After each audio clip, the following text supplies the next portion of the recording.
मुस्लिम league नून की नायब सदर मरियम नवाज लाहौर में प्रेस कॉन्फ्रेंस कर रही हैं। हुकूमत जब ख़त्म हुई तो जीटी रोड का सफ़र ख़त्म हो गया, लेकिन उनके जो मंसूबे थे वो ख़त्म नहीं हुए। उनके मंसूबों पर आज भी इमरान ख़ान बार बार अपनी जाली तख्तियाँ लगाता है। लेकिन हम जब इलेक्शन में कारकर्दगी की बुनियाद पर गए थे और ये हुकूमत बजाय इसके कि अपनी कारकर्दगी लेकर आती, अपनी परफॉर्मेंस लेकर आती, अपने मंसूबे लेकर आती, ये हुकूमत एक ख़त लेकर आ गई, और वो भी जाली ख़त जिसका कोई वजूद नहीं है। मैं आज ये सवाल करना चाहती हूँ कि वो ख़त जिसको आपने छुपा कर तय लगा कर पता नहीं कौन सी दराज में रखा हुआ है, उस ख़त के सारे कंटेंट्स तो आप बता चुके हैं। आपने ये भी बता दिया कि पूरी ऑपोजिशन, बल्कि 197 अरकान जो हैं और ऑपोजिशन की तमाम पार्टीज़ जो हैं वो साजिश में शामिल हैं। आपने उन ममालिक के नाम भी ले दिए जो आपके ख़्याल में साजिश में शामिल हैं, और आपने ये भी बता दिया कि कहाँ बैठ के साजिश तैयार हुई। सब कुछ आपने बता दिया, तो वो आपने ख़त क्यों नहीं दिखाया? ख़त के तो सारे कंटेंट्स आपने ख़ुद बता दिए आवाम को, तो वो ख़त नहीं आपने दिखाया। वो ख़त आपने इसलिए नहीं दिखाया कि वो ख़त सिरे से था ही नहीं, और वो जो आप जेब में लेके फिर रहे थे और आपने जलसे में दिखाया था वो एक खाली कागज़ था।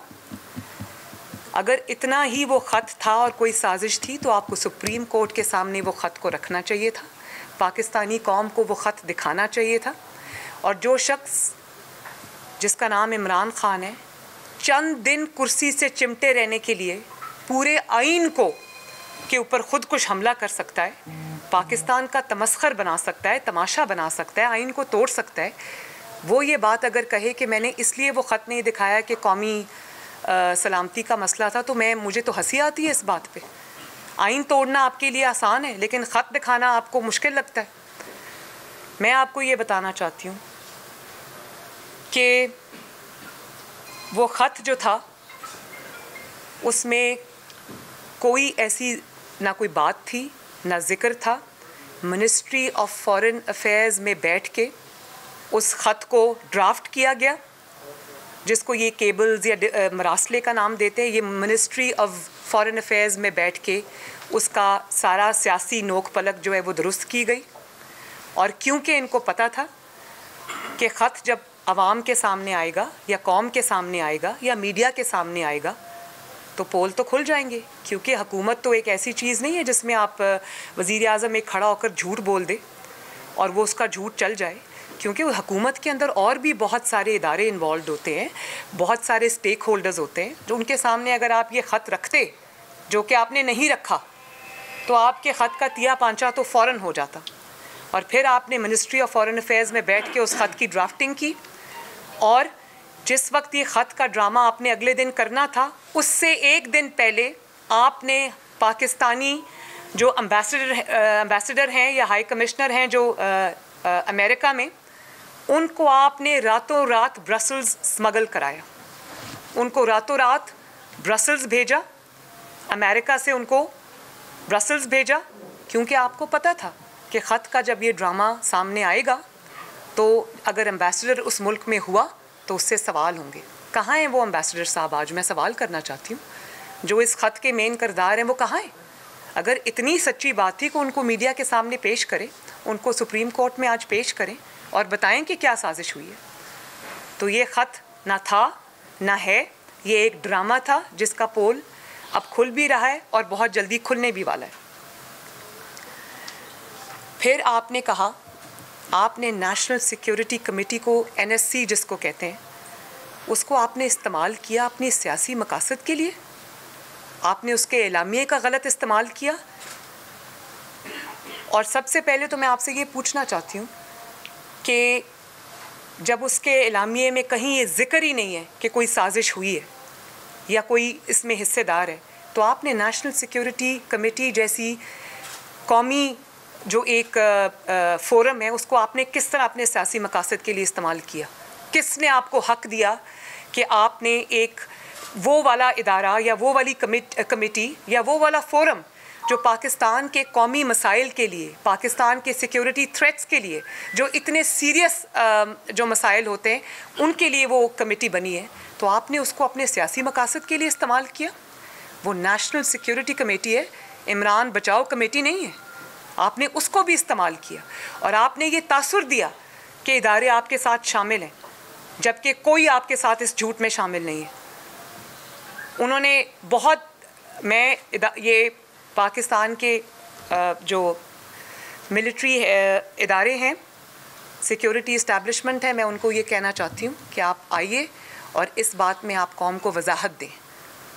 ये एक सियासी बात है, ये एक सियासी झूठ था, इसको, इसकी जो सच्चाई है वो आवाम के सामने रखें। और फिर उसके सबूत में आप क्या लेकर आए? वो जो आप कह रहे हैं मेरे ख़िलाफ़ एक इंटरनेशनल साजिश हो गई, उसके सबूत में आप क्या लेके आए? वो तस्वीरें कि मैं डिप्लोमेट से मिल रही हूँ, राना सनाउल्लाह साहब डिप्लोमेट से मिल रहे हैं, परवेज़ रशीद साहब डिप्लोमेट से मिल रहे हैं, फ़लाँ डिप्लोमेट से मिल रहा है। तो अगर हम डिप्लोमेट से मिल के अगर आप इसको साजिश का नाम दे रहे हैं तो ये क्या है? ये क्या कर रहे हैं आप? इस पे ज़रा जूम इन करें, ये क्या हो रहा है? ये पाकिस्तान के ख़िलाफ़ साजिश हो रही है? नहीं, ये मैं आपसे पूछ रही हूँ कि डिप्लोमेट से देखें आप, ये देखें ये क्या हो रहा है? ये सफारतकार हैं, ये जब इमरान खान साहब की हुकूमत आने से पहले के हैं, जब ये सफारतकारों से मिला करते थे जी। तो मैं आपसे ये कहना चाहती हूँ कि डिप्लोमेट से जब इंसान मिलता है, पाकिस्तान में जो फॉरेन डिप्लोमेट्स यहाँ पे डिप्यूटेड हैं, उनसे जब हम मिलते हैं तो हम अपने मुल्क और कौम की बात करते हैं। हम पाकिस्तान की अच्छे जो चीज़ें हो रही होती हैं, जो पाकिस्तान के अंदर तरक्की हो रही होती है, जो पाकिस्तान का एक प्रॉमिसिंग फ्यूचर है, हम उसको हाईलाइट करते हैं। हम उनके सामने अपने जो पाकिस्तान का, अपनी कौम का, अपने मुल्क का एक खूबसूरत जो तशख़्ख़ुस होता है, तासुर होता है, हम उसको हाईलाइट करते हैं। और आप सबूत में अपनी इंटरनेशनल साजिश के सबूत में वो तस्वीरें निकाल के ले आए।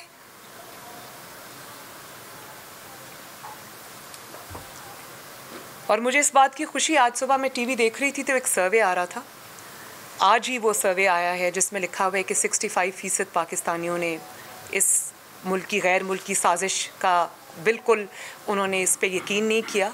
और उन्होंने कहा कि अगर इमरान की हुकूमत जाने की ज़िम्मेदार कोई है तो वो महंगाई है, वो बैड गवर्नेंस है, वो महंगाई का वो तूफ़ान है जिसके तले इसने 22 करोड़ लोगों को दबा दिया है। तो मैं इमरान खान से ये पूछना चाहती हूँ कि कर्ज़ा जब 25,000 अरब से 50,000 अरब तुम्हारे दौर में हुआ, तो ये साजिश किस मुल्क ने की आपके ख़िलाफ़? डॉलर जब 97 से 186 पे से क्रॉस कर गया आज, तो ये साजिश किस मुल्क ने की आपके ख़िलाफ़? चीनी की कीमत 50 रुपये किलो से 120 रुपये किलो तक गई, तो ये कौन से मुल्क की साजिश है आपके ख़िलाफ़? घी की कीमत 120 रुपये से 500 रुपये किलो तक चली गई, ये किस मुल्क ने साजिश की आपके ख़िलाफ़? आटे की कीमत 35 रुपये से 90 रुपये 85 रुपये हो गई, तो ये किस ख़त में साजिश में इसका जिक्र है? खाद की बोरी 3500 रुपये से 7,000 रुपये में हो गई, तो ये किस मुल्क ने साजिश की आपके ख़िलाफ़?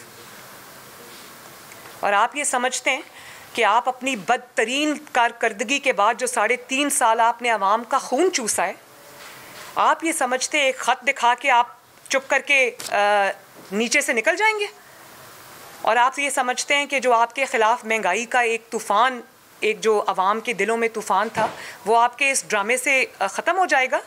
और आप ये समझते हैं कि आपने जो बड़ा नैरेटिव दे दिया है कौम को, कौम आपकी महंगाई को भूल जाएगी? तो आप याद रखें कि दिन में सैकड़ों बार, हज़ारों बार जब पाकिस्तान के अवाम चीनी ख़रीदने जाएंगे किसी दुकान पर, आटा ख़रीदने जाएंगे, पेट्रोल डलवाने जाएंगे और लाइनों में लगेंगे, खाद की बोरियां ख़रीदने जाएंगे, जब बिजली के बिल देंगे, जब अद्वियात की इतनी लंबी लंबी कीमतें आएंगी, तो वो आपको बद्दुआएं देते हुए बाहर निकलेंगे। वो कहेंगे कि किसी और को वोट देंगे, इमरान खान को वोट नहीं देंगे। ये है आपकी असल हकीकत। और उसके बाद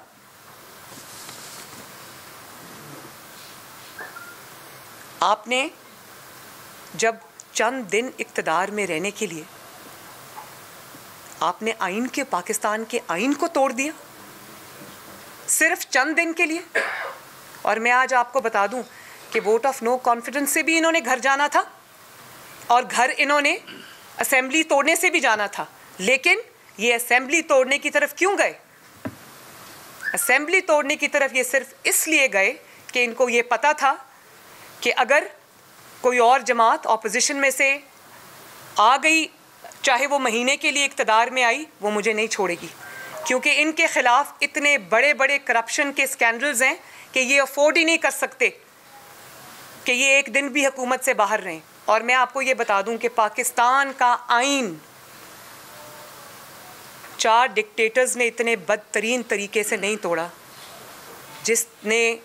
जितनी बेशर्मी से आइन पर हमला आइन पाकिस्तान पर हमला इमरान खान ने किया।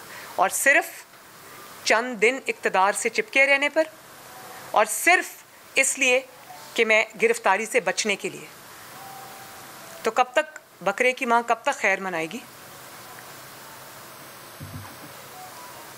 आइन तोड़कर आइन का हवाला देते हैं। और आज सुप्रीम कोर्ट में केस है आइन शिकनी का।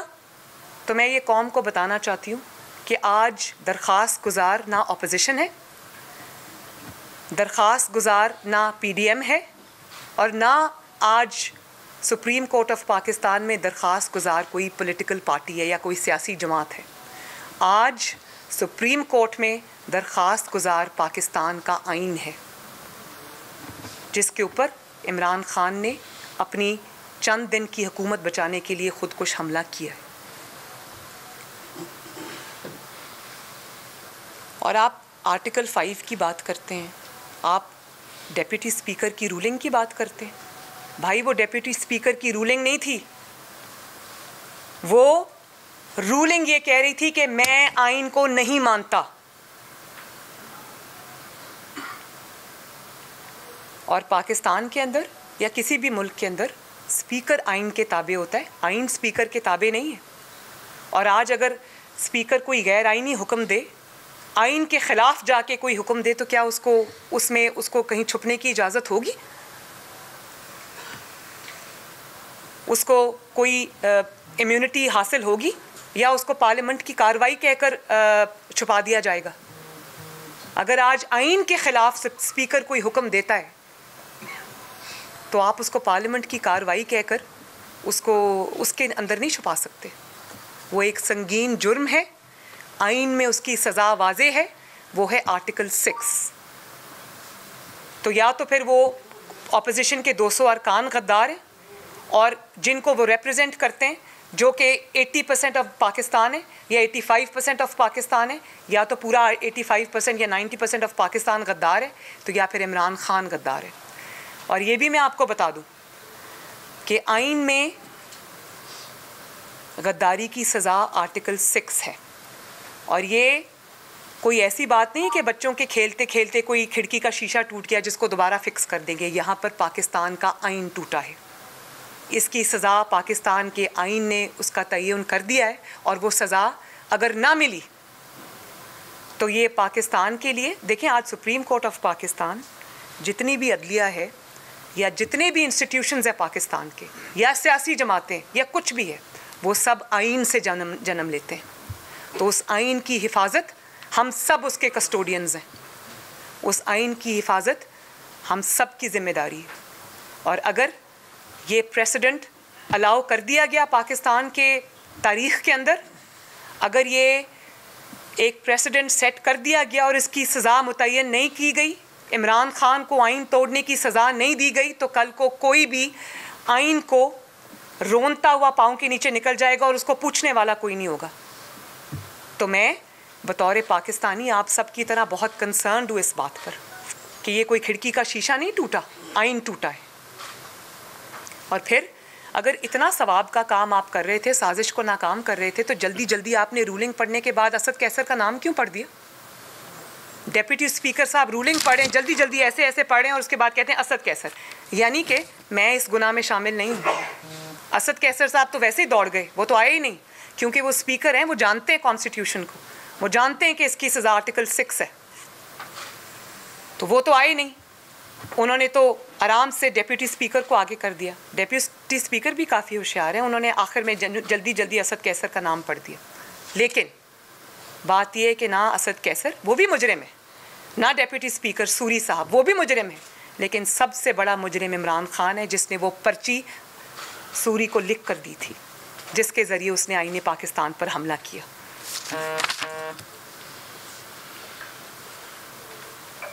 और आज स्पीकर ये कह दे असेंबली में खड़ा होकर, ये डिप्टी स्पीकर ये कह दे कि मैं आइन को नहीं मानता, तो क्या इस बात को तहफ़्फ़ुज़ दिया जाएगा?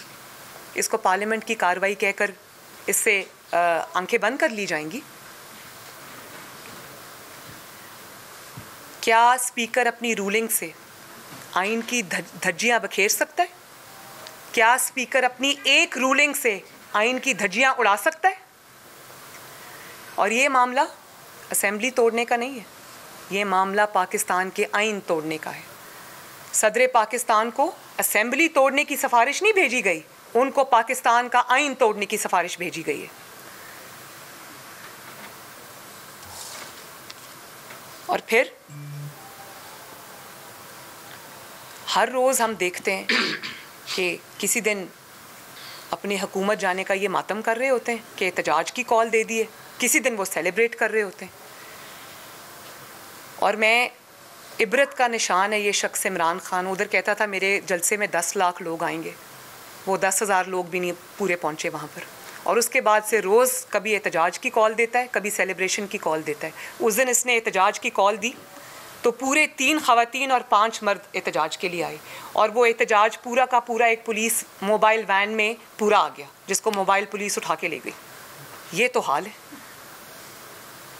और फिर आप दावेदार हैं कि ओ हो अगले इलेक्शन में मैं ये कह के जाऊँगा, अगले इलेक्शन में मैं वो कह के जाऊँगा। बात ये कि अगले इलेक्शन में आप बतौर गद्दार आइन तोड़ने वाले का चेहरा लेकर जाएंगे, और मुस्लिम लीग नून और अपोजिशन आपको बख्शेगी नहीं। अगर आपको सज़ा ना मिली तो ये सज़ा आपको फिर पाकिस्तान के अवाम देंगे इंशाल्लाह। एक तो वो महंगाई के, लाकानूनियत के, बैड गवर्नेंस के क़यामत उनको ऊपर टूटी हुई है। दूसरा, वो आपको पाकिस्तान के गद्दार के तौर पे, एक आइन तोड़ने वाले शख्स के तौर पे याद रखेंगे। और ये आइन तोड़ने का जो आपने अपने माथे पे लेबल लगवाया है ना, पहले नालायकी और नाअहली का बहुत बड़ा लेबल आप पर लग चुका था। आपकी पूरी ज़िंदगी इबारत है साजिशों से। आप कहते हैं मैं आखिरी बॉल तक मुकाबला करूँगा। आखिरी बॉल तक मुकाबला करने वाले की मैं अगर आईने में आपको उनका चेहरा दिखाऊं तो आखिरी बॉल पे तक मुकाबला करने वाली की असल शक्ल ये है कि जब अपने ही लोग भाग गए और अपोजिशन लेकर आई तहरीक अदम एतमाद नेशनल असेंबली में, तो वहाँ से भाग गया, असेंबली तोड़ दी, गिरफ्तारी के डर से भाग गया। और जब पंजाब असेंबली में अपनी अक्सरियत खो चुका तो उसका इजलास ही नहीं बुला रहा, वोटिंग ही नहीं करवा रहा। लोग कहते हैं कि ये विकेट्स उठाकर भाग गया है। ये विकेट्स उठाकर नहीं भागा, ये मैच मैदान छोड़ के भागा है और दुम दबा के भागा है। और फिर आज आपकी हुकूमत ख़त्म हो चुकी है और आप ढिटाई से वज़ीर आज़म के ऑफिस पे विराजमान हैं। ढिटाई से आप पीटीवी के रिसोर्सेज यूज़ कर रहे हैं। रोज़ पीटीवी के टैक्स पेयर के पैसे, आवाम की खून पसीने की कमाई से आप रोज़ टीवी पे आकर घंटों आवाम का सर खाते हैं। अब तो टीवी ने भी आपको दिखाना छोड़ दिया, मीडिया ने भी दिखाना छोड़ दिया। भाई इतने झूठ कौन सुन सकता है? और आपको ये हक किसने दिया कि आप पाकिस्तान टेलीविज़न, जो इस स्टेट की अमानत है, जो पाकिस्तान के टैक्स पेयर के पैसे से चलता है, गरीब आवाम की खून पसीने की कमाई से चलता है, आपको किसने उसको इस्तेमाल करने का हक़ दिया? आपको किसने हेलीकॉप्टर्स को वज़ीर आज़म ना होते हुए, अपनी हुकूमत ख़त्म होते हुए, किसने आपको हक़ दिया कि आप वो हेलीकॉप्टर्स इस्तेमाल करें, वो गाड़ियाँ इस्तेमाल करें, वो ऑफिस को इस्तेमाल करें और अपनी सियासत को चमकाएं वहाँ बैठकर स्टेट के रिसोर्सेज के ऊपर? इसका जवाब भी आपको देना पड़ेगा, एक एक पाई का जवाब आपको देना पड़ेगा। और जिस तरह रातों रात आपने फ़रा को, जो कि बनी गाला की फ्रंट पर्सन है, मेक नो मिस्टेक, फ़रा कुछ नहीं है। फ़रा बुज़दार साहब जो थे वो चीफ़ मिनिस्टर पंजाब नहीं थे, फ़रा चीफ़ मिनिस्टर पंजाब थी और उसके सारे कनेक्शन बनी गाला से मिलते हैं। मैं बहुत तमीज़ से बात कर रही हूँ, मैं इससे ज़्यादा सख्त बात कर सकती हूँ, लेकिन ये कौम के सामने ये राज अब सब आने वाले हैं। इन्हीं से बचने के लिए ये असेंबली तोड़कर इलेक्शन में जाना चाहता है। हम भी इलेक्शन से भागने वाले नहीं हैं। इलेक्शन से तो तुम भागो, जब मैदान में उतरेगा स्टेट सिक्योरिटी के बगैर तो इसको लगेगा पता कि लोग किस तरह अंडे टमाटरों से इसका इस्तकबाल करते हैं। अभी तो स्टेट सिक्योरिटी है, निकलो ज़रा। तो हम तो ये इलेक्शन मुस्लिम लीग नून अल्लाह के फजल करम से उसकी पब्लिक सपोर्ट, उसका वोट बैंक बिल्कुल ना सिर्फ इंटैक्ट है, लेकिन अगर कोई ऐसी पार्टी है जिसके वोट बैंक में पिछले कई सालों में इजाफा हुआ है तो अल्लाह ताला का शुक्र है, वो पाकिस्तान मुस्लिम लीग नून है। हम इलेक्शन में ज़रूर जाएंगे, लेकिन पाकिस्तान के आइन का पहले फ़ैसला हो जाने के बाद। पहले पाकिस्तान के आइन का फ़ैसला होगा, पाकिस्तान के आइन तोड़ने वाले का फ़ैसला होगा, फिर हम इलेक्शन में जाएंगे और ज़रूर जाएंगे इंशाअल्लाह ताला। और इलेक्शन में इमरान खान जैसे गद्दार को इंशाअल्लाह ताला तारीख़ी शिकस्त देंगे। और ये जो रातों रात बुर्का पहन के आपने फ़रा को फ़रार कराया पुलिस के हिसार में, वो तस्वीरें तो आप सब ने देख ली होंगी जो आजकल सोशल मीडिया पे गर्दिश कर रही हैं, मैंने भी देखी। वो जो 3-3 करोड़ का एनिमल स्किन का बैग आपने पकड़ा हुआ है, वो कहाँ से आया है? उसके सारे ताने बाने, कोई, मैंने आपको पहले भी बताया था, कोई ट्रांसफ़र, कोई पोस्टिंग, कोई तब्दीली, कोई अपॉइंटमेंट या तो जादू टोने से होती थी और या फ़रा को पैसे करोड़ों रुपया रिश्वत दे के होती थी। कोई SHO पंजाब में अपॉइंट नहीं हो सकता था फ़रा को रिश्वत दिए बगैर। और अगर इतनी वो इस बात में कोई सच्चाई नहीं है तो रातों रात क्यों फ़रार हो गई? तो मैं ये कहना चाहती हूँ कि इन सब के नाम जो है वो ECL पे डालें। और फ़रा को भी मैं ये कहना चाहती हूँ कि तुम जैसे लोगों के लिए जिनके ख़िलाफ़ सबूतों के अंबार लगे हुए हैं जो अब सामने आएंगे इंशाअल्लाह ताला, तो तुम उन लोगों के लिए इंटरपोल जैसी सहूलत मौजूद है। तुम भाग नहीं सकते अब, और तुम्हारे पीछे कौन था, तुम्हारे आगे कौन था, तुम किसकी फ्रंट पर्सन थी, सब आएगा सामने। और जिस तरह से पूरे पंजाब में नाम को कोई सड़क नहीं बनी, लेकिन आप फ़रा का गांव देखिए, वहाँ सड़कें भी बनी हैं, वहाँ हर चीज़ हुई है। उस्मान बुज़दार साहब ने अगर किसी जगह काम कराया है तो वो फ़रा का गांव है। क्यों? वो इतनी इंपॉर्टेंट शख्सियत थी। सब बनी गाला में इमरान खान साहब के कुत्तों के साथ उनकी तस्वीरें आ रही हैं। और आज मैं अभी कहीं पढ़ रही थी कि एक कोई जिक्र था कि जी उनकी फैमिली ने कहा है कि हमारे साथ तो धोखा हो गया, हमें तो पता ही नहीं था फ़रा ये कर रही है। ये मानने में बात आ सकती? और आप मैं तो हैरान हो गई। कल एक TV इंटरव्यू में इमरान खान साहब कह रहे थे जो बुज़दार ने किया है पोस्टिंग ट्रांसफ़र्स, ये करप्शन नहीं होती। अगर करोड़ों रुपया रिश्वत देकर पोस्टिंग ट्रांसफ़र्स करप्शन नहीं होती तो क्या करप्शन क्या होती है? इकामे को करप्शन कहते हैं। और ये सारी चीज़ें जो हैं ये इंशाअल्लाह ताला सब कौम के सामने आएंगी और आना शुरू हो गई हैं। ये सब कौम के सामने आएगा। इसका जवाब आपको देना पड़ेगा और इसका जवाब हम आपसे लेके रहेंगे, आपको भागने नहीं देंगे।